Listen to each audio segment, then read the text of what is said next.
Lorsqu'on a signé le décret Saint-Boniface le 12 juillet 2001, on s'était assigné comme objectif à la faveur d'un plan de rattrapage des subventions de fonctionnement que l'on puisse atteindre cette norme de 75% en 2010. L'échéance de 2010 a ensuite été reportée à 2 reprises et avait finalement été fixée à 2018. L'objectif des 75% n'est toujours pas atteint. Et c'est ça qui est sans doute le plus inquiétant. Il apparaît toujours aussi éloigné aujourd'hui qu'il ne l'était en 2001.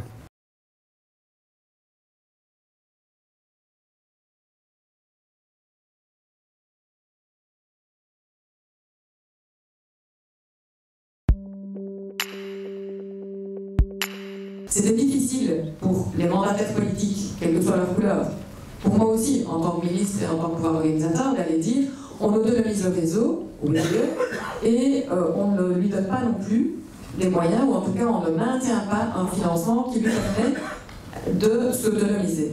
Donc je tiens à dire aussi que plusieurs partis politiques en commission ont voté cette prolongation de l'article 18. Parce que nous restons convaincus que le réseau public, communauté française, qui va s'appeler, qui va prendre un autre instrument juridique, mais garde des obligations qui sont spécifiques, qui sont objectives et qui ne sont pas celles des autres réseaux, que ce soit l'officiel subventionné ou que ce soit le libre subventionné. C'est entre autres d'organiser sur tout le territoire un enseignement neutre, ouvert à tous. Oui, nous devons tendre vers l'objectif qui a été fixé. Je pense qu'à un moment donné, quand il y a une loi, il faut s'en tenir à la loi, même si on peut avoir des discussions sur les chiffres qui ont été évoqués. Et par rapport aux moyens, et ça je le laisserai peut-être comme élément de réflexion, tout à l'heure j'ai entendu ma collègue Barbara Trapp dire qu'il faut remettre de l'argent. C'est toujours ce qu'on dit dans nos régions. Dès qu'il y a un problème, on va remettre de l'argent.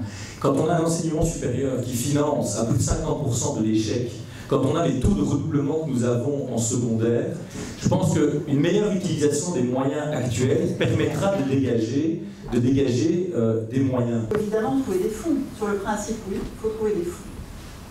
Alors, autant j'ai dit, dénoncer les velléités de régionalisation qui sont exprimées de part et d'autre dans la presse et de façon récurrente, autant il me semble que le financement des bâtiments scolaires, le financement des infrastructures, le financement des équipements, eh bien, doit être régionalisé. La raison pour laquelle j'ai voulu nuancer mon oui par un peu de rouge, c'est pour la même raison que la question précédente, c'est l'état des finances de la Fédération Wallonie-Bruxelles. On parle ici de dizaines de millions d'euros.